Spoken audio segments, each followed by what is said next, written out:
is this a fantastic product? Is this a market that this product can grow in over time? I think I have a very detailed view on why certain metrics are worth looking at. And then it kind of goes back to this as a venture investor. I think venture capital is the best type of money a startup can take. The bad thing with venture capital is you need really to build $1 billion business for it to be a perfect match between investor and startup and founder. One thing I think I've underestimated the most is the value of acting quickly.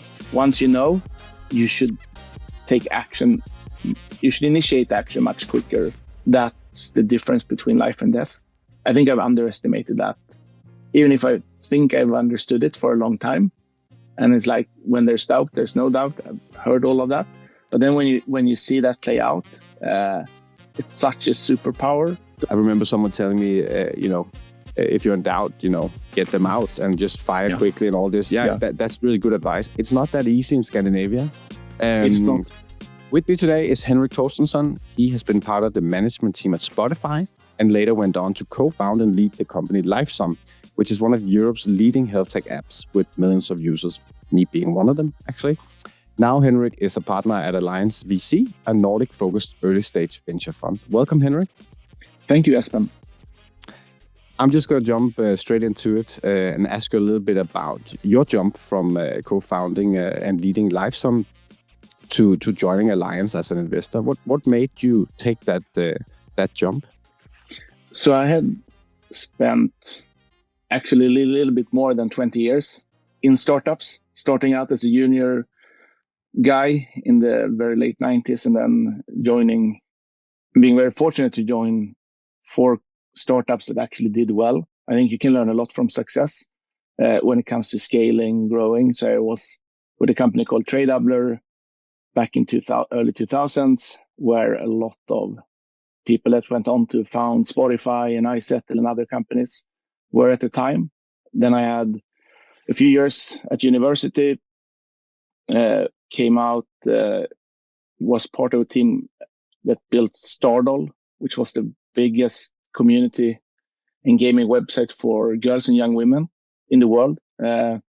Sequoia's first investment in Europe, actually. So I was kind of on the startup and VC funded company early on. And then I had the fortune of joining Spotify, being on the management team for a few years and then co-founding LifeSum. And I had done some angel investments. I knew I kind of liked doing investments.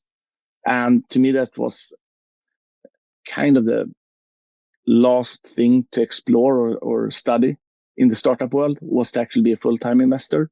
So I think that's what really drove kind of switching from being in startups to being an investor. And then I think there's always a bit of luck, a bit of timing, a bit of previous relationships. So at the time, Alliance was looking for one more partner in Stockholm as we were expanding out throughout the Nordics. And there was one partner slot open. And I was very lucky to get that role. Yeah, because I was curious, how does that, I guess it varies, but how did this happen in practice? Did you know them from before, or was there like a headhunter reaching out saying, oh, you have an interesting profile? So I knew Anders in the Stockholm team at Alliance from before. We had actually worked at Stardoll, which was done 10 years previous. So I reached out. We were more talking generally what was happening in Stockholm. What should I do after kind of stepping down as CEO at LifeSum? And he said, we actually have one role. We had raised a new fund. We were expanding, and there was a process ongoing, and there was no one that had kind of gotten the role so far. I think it's super interesting having that operator background coming in as a venture investor. I've spoken about this in some of the previous episodes as well, that my prediction, at least, 6-8 years ago, was that we would have even more ex-operators as venture investors now than we actually do. So it's very, very interesting to speak to someone who's now been on both sides. Is there anything that surprised you about being a venture investor coming in? Obviously, there are many things you don't know. I didn't know. I think one thing which is easy to forget, is that venture funds, obviously, I knew they had the life of about 10 years, but in essence, a venture investor needs to raise money every 3 or 4 years to continue to make new investments. So with my founder hat or my kind of management hat on, it's like, oh, those VCs, they have such an easy life. It's like, you don't have to do a lot of the very hard stuff you do when you build a startup. But the thing that's actually similar is, if you don't have the money, you can't continue to operate. And that's true for VCs as well as startups. I'm just jumping a little bit back to your background as an operator. Yeah. Is there anything you learned being an operator at Lifesum, Spotify, and Tradall that you now use as an investor? I think there's so much. And it's almost hard to kind of rip out what are the things that's getting used. But I think a little bit depending on. So obviously, when I spent 20 years inside of startups, from being 6 people to being 800 people, and kind of going from 6 people to 800 people. So I have the experience of what happens when that happens. Teams start to grow. Some people are able to kind of step up and take on bigger roles. Some people are not. If you try to do something, it's not just changing one cell in an Excel sheet, because you probably first need to see, we probably need to hire someone to do this. Even in the age of AI and all the talk about that, you still probably need to hire someone or take someone off a project, and they need to get up to speed, and then something needs to happen, and then it's 9 months later. And if your only background is in Excel sheets, I think you don't really appreciate that actually things happens quite as much. And don't get me wrong, I'm probably been the Excel sheet kind of guy at many of the companies, but that's, I think, is one really important aspect of it, is actually there's an understanding that things needs to get done, and it will take some time. Maybe it will take too long time, but and you think about companies in that way, I think you get a different way of approaching what's a good company. And I heard from time to time when feedback from founders, when we've been talking about companies, they're presenting their companies, like, you just ask different questions. I'm not quite sure what those questions are, because to me, it's like, I just want to understand, what are you doing? How are things going? How do you think about the future? And so on. No, it makes I think it makes a whole lot of sense, especially because I've been that Excel guy who read all the theory and listened to all the podcasts and did all that and asked all the theoretical questions. And then I've also been in a software company where we were racing, and then you meet people who've gone through it, and they have a tendency to pinpoint exactly what the problems you are facing right now are likely to be. And it just gives you some, and I've seen companies that could pick and choose from the investors, and they come back often from the meetings. Of course, there's also a lot of value in the financial investors, or like the ones that are really good with all that bit, but having someone who really understands and can, pinpoint the growing pains and understand. I have a good example of, I remember someone telling me, if you're in doubt, get them out and just fire quickly and all this. That's really good advice. It's not that easy in Scandinavia. It's not. So you have to be really careful how you do that. It's not the US. And that for me is, I have probably given that advice. If you're in doubt, you already have your answer, right? Yeah. That is true. I think if there's one learning, is that you should always act faster. That doesn't mean it doesn't take time to kind of have something play out. But if there's doubt, especially on people, you should deal with it more quickly. But you should also make sure you have a good HR person, or you have a good lawyer to actually do it in the right way. And it might cost a bit more than in the US, but that's the name of the game. I told you before we started, Henrik, I have obviously, as preparation, I've looked at your LinkedIn profile quite a lot and try to read a lot about what you're saying and what you have been doing. And you have very, very impressive background and track record. And we covered some of it in the intro. You must obviously be really good at something, otherwise you don't get to where you are right now. What do you think that is? Sometimes you find a context where you really enjoy it. So I got into startups early, which I really enjoyed. Figured out that I've been mostly on the kind of conversion, commercial business development side of consumer businesses. So you can study that, try it in real life, learn, and get better at it.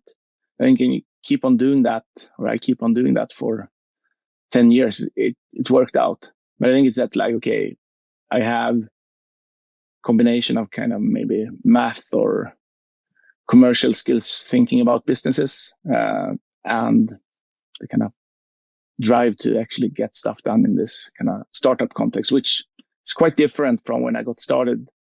Startups were not as hot as they are now as a career track in general. And do you think, with everything going on in the economy right now, do you think we will continue seeing? Do you think it will continue to be as hot, or do you think people are more sort of going for safe havens and perhaps larger corporates? Or and the question: are larger corporates more safe than startups? Not necessarily, right?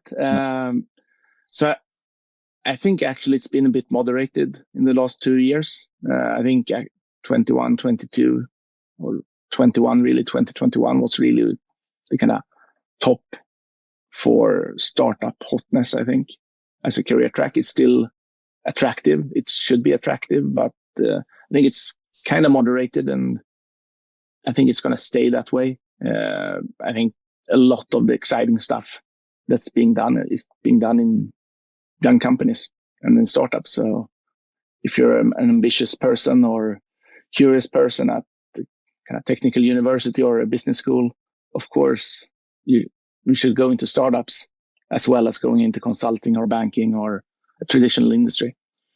My advice would actually be to do it early, because otherwise you get locked into the salary and the lifestyle, and that is very difficult to change. Speaking from experience, it is. So now being an investor, how do you think having been an operator shapes the way you evaluate startups? I mean, obviously you know more about what it takes to run companies, but are there anything in particular that you look for when evaluating companies? I think it actually is fairly similar compared. The best investors probably look at things fairly similarly. You look at team, you look at, is this a fantastic product? Is this a market that this product can grow in over time? I think for me, it's probably the way I think about consumer companies, B2C companies. I think I have a very detailed view on why certain metrics are worth looking at, how big that implies that the company can be. And then it kind of goes back to this as a venture investor. I mean, I think venture capital is the best type of money a startup can take if you're one of the maybe 10, 15% of startups where you should be thinking about venture capital at all. And the bad thing with venture capital is you need really to build $1 billion business for it to be a perfect match between investor and startup and founder. And I think a lot of consumer businesses, the way I think about them, are really good businesses, really good products, really good to build as a founder, but you should probably not take a lot of venture money, which is kind of a bit unfortunate because I love those businesses and I love those entrepreneurs and challenges. Yeah, because you said that it's been very hot to work in startups, and I think it's also been very hot to get venture funding, right? And probably a lot of companies that shouldn't have raised venture funding in the first place did, or have been spending a lot of time trying to raise venture funding, even though they could have been very, very good businesses without going that path. Do you have any sort of views on that? So I think just because you're building a software business or an AI business doesn't mean you should take venture capital. And I have a fairly narrow view of what venture capital is. I would say I think about funds like us and other kind of institutional VCs. I would probably think about most family offices as not being VC. Even if it's very, very similar, I think there are often very different assumptions on what is a good business, what is a good outcome, how sensitive are you to dilution for the founders, how do you think about stock options for employees. I think they're really good pre-seed or pre-launch when you're just getting a team out of maybe a Spotify or a Tibber in Norway or something like that. they have a great idea. They have kind of felt what it is to be a really good business, and they're trying to build a new product. Then I think it makes sense to have venture. And then it's like, makes sense when you have something where you can see it can grow really fast. And obviously, if you end up taking a lot of money in between, you're this pre-launch team of maybe 3 to 5 people. And before you're really starting to grow, if it works out and you start to grow, it's all fine. But otherwise, you probably raise too much money, and you should probably have thought about getting profitable sooner, at least having smaller teams, smaller burn, etc. It's very easy to see after the fact. It's actually very hard, I think, before the fact. And do you think that, have you seen companies be more cautious about like hiring, building up their teams now versus how it was maybe in 21? Where it seemed like, at least I think compared myself. to 21 or 2020, absolutely. But I think today versus 2018, 19, I don't think it's that much of a difference. At least not in the early stage, because you need a couple of people. And sometimes some founders are a little bit more cost conscious and some are more aggressive. And obviously, if you're not aggressive, probably founding a company is not the right thing to do, and not, probably not to take venture capital anyway. Yeah. You mentioned the team being super important. What's the ideal team for you in the beginning? And I'm not thinking about like function, but more background. I think actually function or skills actually matter, because I think the team should be able to do things that, and we're doing like 90% software company investment or AI investment, and 10% is hardware.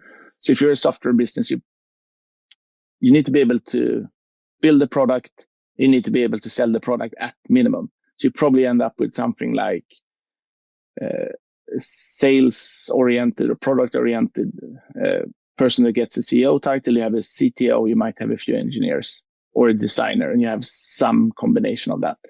That is a pretty good skill set. And it's nothing we invented. I think it's just, if you study companies for the last 20 years, that's the way it is. Then what do you look for before, or like what do you look as a background? I think founders come from all different sorts of places. Obviously, we look at, have you been at a really good company that kind of went from startup to scale up into maybe a real technology company of size, and been there at when they've been growing. I think that's one thing that we probably look like, okay, you did well, you run into a lot of the problems that you're going to run into building your own business. You might look at some indicators that this is a person that has the combination of like stubbornness and willingness to win and really work hard, because building a startup into something big is just a lot of hard work. It's a lot of hours. It's a lot of pain. So I think for most people should not be starting startups. They might be working at startups, but there's still a difference in level of work required and level of pain you need to endure. And one thing, I'm sorry to interrupt, but one thing is, of course, looking at what they have done. But would you also, in these cases, try to do a little bit of like a due diligence on the founding team? And if so, how do you do that? Is that calling around in your network, or? Yeah, I think calling around in the network is one of the things. Obviously, you can study sometimes what they've done, and you might know this company did well or they did not do well. I think one of the things with taking references, obviously, if anyone is in a company that's hiring, you take references and you look for certain things. When you take references on good founders, they actually differ a bit often from good references on most employees. That they're headstrong, they want to do it their way. They might not be the easiest to manage. There might even be some level of conflict with other people of the team, which might be that actually they have high standards, they're really pushing, and you might have the inertia of a bigger company that, we don't really want to change that much. So you we want to lose. We were very happy to see that there's some level of conflict, of headstrong, of not afraid to kind of push forward, dial up a little bit more than we'd probably would have looked for when I was hiring previously or my colleagues were hiring. And I'm just circling a bit back to sort of when you look at a case as an investor, do you think having been through the journey yourself, do you think it makes you more empathetic or more demanding with the founders you meet?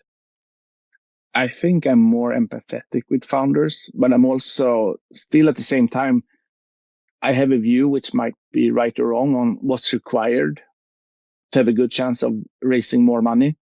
And of course, for a company, raising more money is not the goal in itself, but most plans are, let's build the product over 18 months, get some initial customers. If this is working, we need to hire more people, which means we need to raise more money to be able to do that. So empathetic on the challenges, but also at the same time, reality is the way it is. So you need to perform at a very high level. And I mean, having been a CEO in a company that grew so much while you were there, I guess you can also spot when you think they don't have what it takes. Have you ever been in conversations where you either had to tell them or you think this is a conversation we'll have to have because you're not the right person to lead the company going forward? So far with the 5 investments I've done with Alliance, we haven't had to have those conversations. But obviously, that's one of the main things I try to figure out before the investment. Once we've invested, we're like, what can we do to help the founders in the company succeed? And if you take out the founder, and often there's multiple founders, so maybe there's a change, but taking out the founder is extremely risky. It rarely works out if you're going to build a $1 billion company. Very, very rarely. You know, I'm Danish. I sit in Norway, and you're in Sweden, so it's perfect. We cover Scandinavia, and I know you also invest in Finland. What are some of the big differences between these 3 countries in Scandinavia? I'll just keep Finland out of it for now, since we focus on Scandinavia. I think they are mostly quite similar when it comes to the startups that are looking for venture funding. They're like, okay, are there some differences maybe in terms? Are there some differences in valuation, etc.? Maybe, but like the goals, okay, but can we set out to build something that's the next Spotify or the next Zendesk or the next Oda, something like that. I think that level of ambition is very, very similar. Then, depending on what you're trying to build, differs a bit between the countries. I think Sweden is a slightly more mature and slightly bigger ecosystem. Plus, we have maybe more of a background in consumer brands and kind of also obviously industrial in Sweden, but you have H&M, you have IKEA, you have that sensibility of the kind of the economy. So you end up with a certain type of businesses.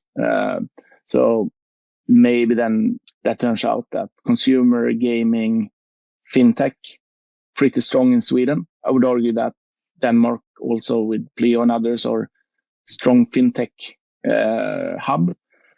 I think probably, in my opinion, Denmark is a bit stronger on B2B software, especially slightly more enterprisey.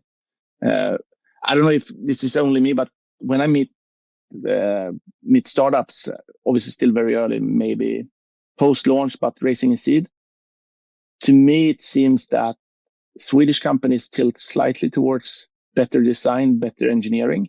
Danish companies almost always have higher ARR numbers, much quicker to money. I don't know if that's obviously from a Swedish point of view, that's probably like if you have this general view of Danes of being good commercial people, that might be true.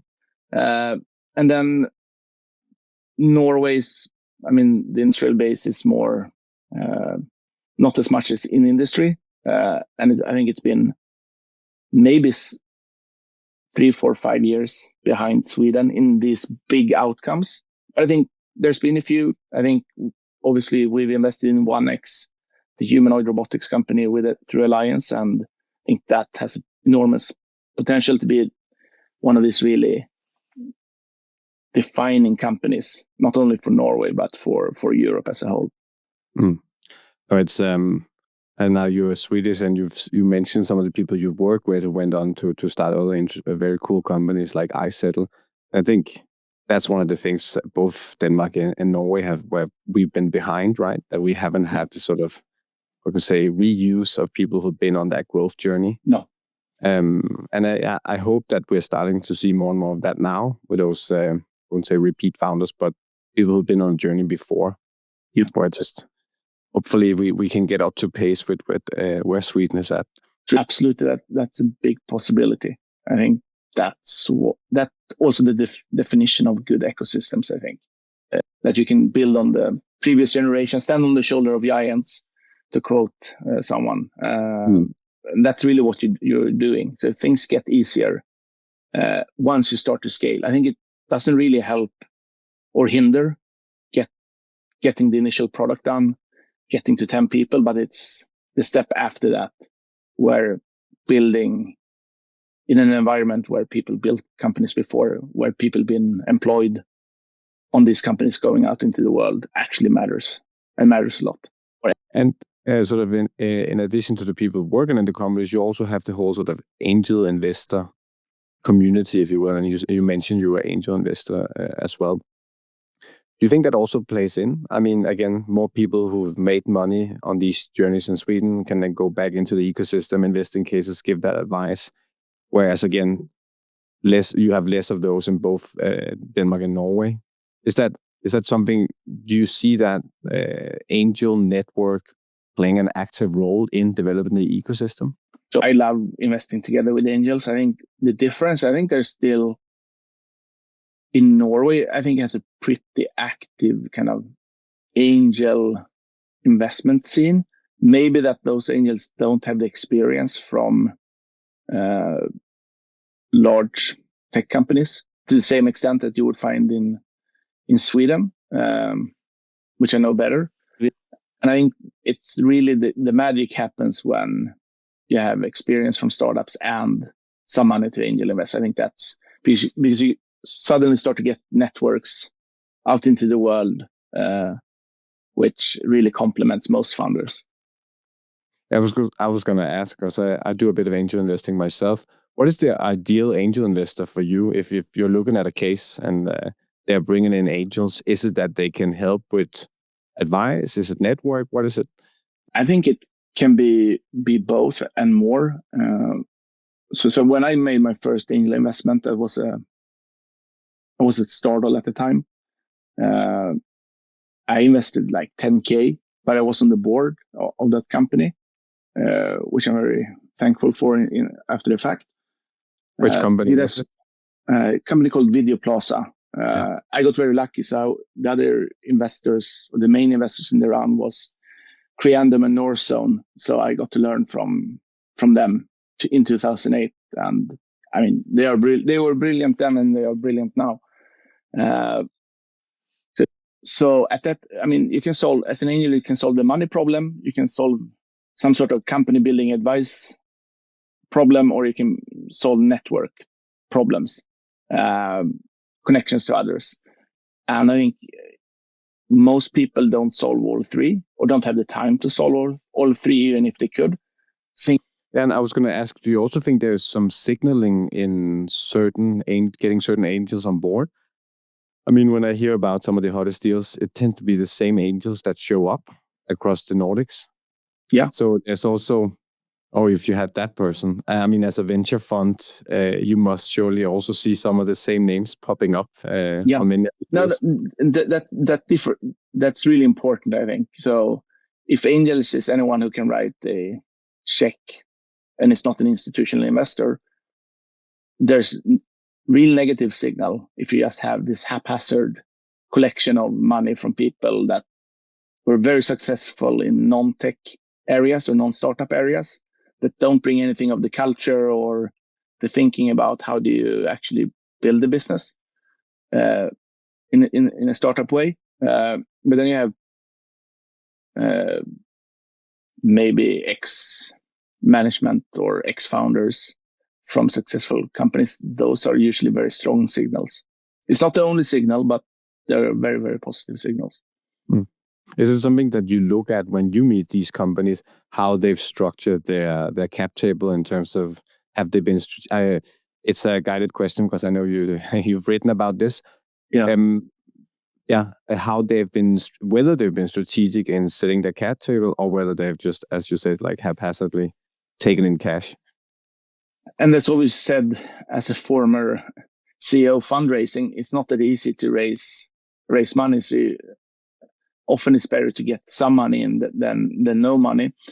So you could maybe have three different cases. So one is that you've actually tried to raise maybe even crowdsourcing or like this very long 50 plus people cap tables, which I generally would say like this is something here that I think is negative. But also I put in a term sheet on a company with exactly that kind of cap table. So like for every rule, there's probably a counterexample where I violated that rule. But obviously, I think the concern is like, okay, they don't maybe really know startups. They can't provide that much of connections or advice. And if it's private individuals, they don't really provide more capital in follow-on runs. I think that's really the fear. Then it might be you might have family offices that are maybe not really, that are more traditional in their way they are investing, and then venture capital firms are, and that is like, okay, it's really difficult to build a startup into something big, and I don't think having a venture investor or having a family office necessarily is the deciding factor if you're going to succeed. But if you need to manage them, because they're going to have slightly different views on how you should build, how profitable you should be versus how fast you should try to grow, that is one thing you'd rather not have the CEO or the founders to have to think about at all.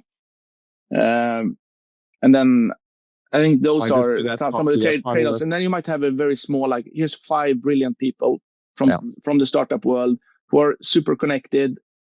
I don't know which one of these 5 the founder will lean on and get advice, but I'm pretty sure one of those 5, at some point, there will be a really important point in time where they will provide great advice or great connections, introductions for maybe a customer or a follow-on round or something like that. So, I mean, those are, to me, the 3 different things. And the last one is obviously always positive. The other ones, like, you need to think about more in detail, I think. And I think that's very interesting because basic advice is to be very considerate about which path you take here, because it will affect, or it can affect what options you have later on. Because, I mean, personally, crowdfunding, I think, can be a great way if you need you need to get your users engaged, but perhaps, as you say, not the best setup for going the venture way. Because I guess many venture investors will ask, oh, okay, were you not able to get venture funding or good angels, so you had to go this route? And there are probably some good cases on crowdfunding. I'll be a little bit harsh and argue that some of the best cases don't have to go that way. So it has to be very deliberate that they want to get their users involved, and you obviously have those. I think it's really the mixing of different investor types that might seem similar, but actually are more different. That's the thing to think about. Is there, Henrik, like you have worked for a number of years now and done many, many very interesting things.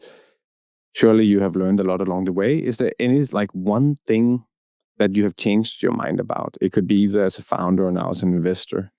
The one thing I think I've underestimated the most is the value of acting quickly. Going back to the earlier discussion, once you know, you should take action.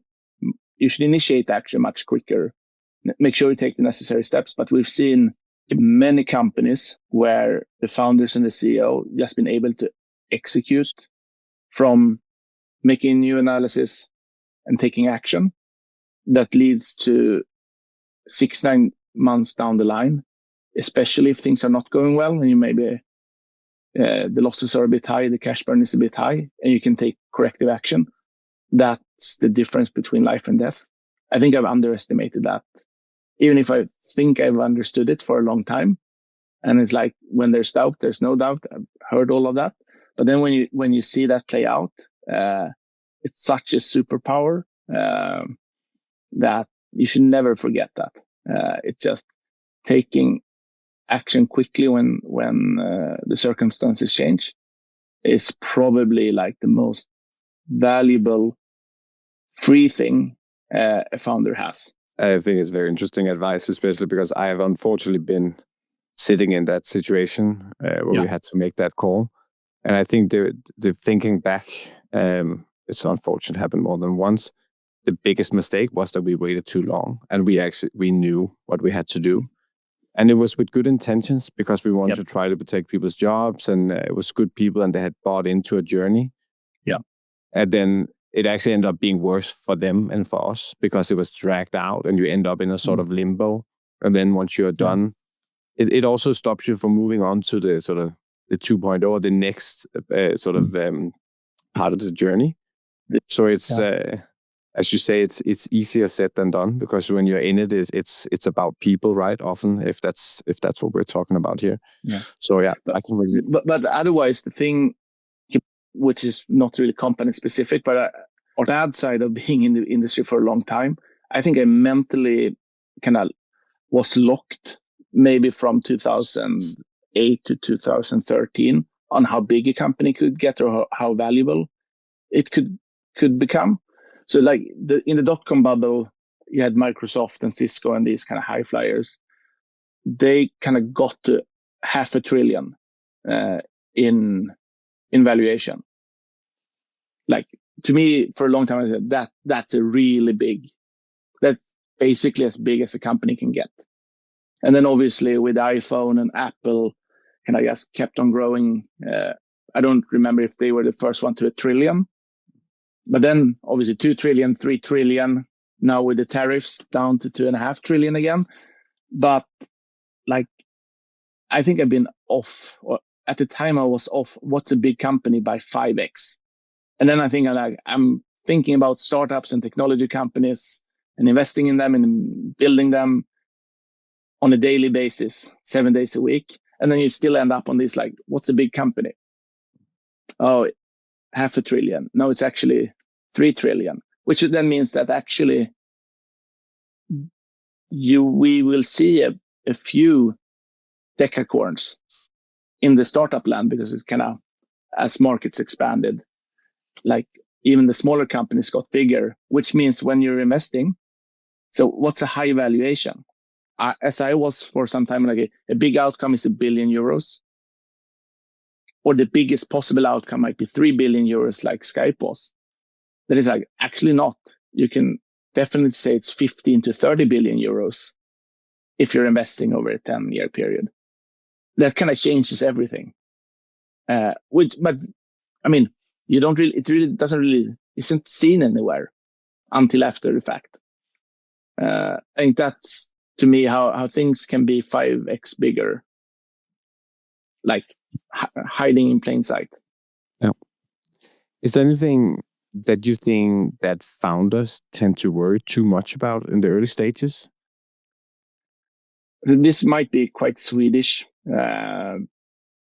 view on this, and I don't know if all founders worry about it, but at least in the press, it's this preference shares from venture capitalists are really, really bad, which I think is both wrong and completely wrong thing to worry about until you raise your Series A.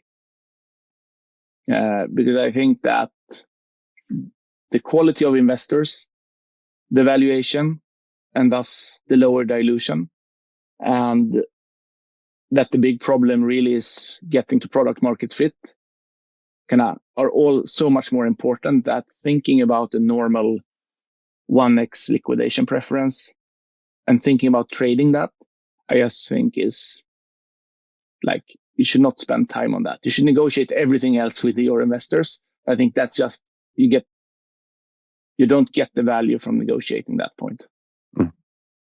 Is there anything? And even if things go wrong and they actually matter, and you get an acquisition offer, the acquirer will, and you as a founder will be able to kind of push down the value of preference shares to make sure you get some sort of decent exit anyway. So it's like, it doesn't matter. Henrik, are there any specific trends in the Nordic region? Now, I said Nordic, not just in Scandinavia, that you are particularly excited about right now. I mean, obviously, we've seen these no-code tools coming out and growing like crazy. And again, sorry, I didn't want to probe the question, but is there anything in particular you are excited about? No, so what I find really exciting is that if you go back 2 years ago, in AI, it was a little bit like, it's all for the big models. Anything built on top is just a thin layer AI wrapper, the way we talked about it to a large extent. But I think what's actually playing out is that the AI application layer is really, really important, that you can build really good companies. I think obviously then Lovable, Data Button and others, we have a company we invested in that are launching a new service in this area called Leap.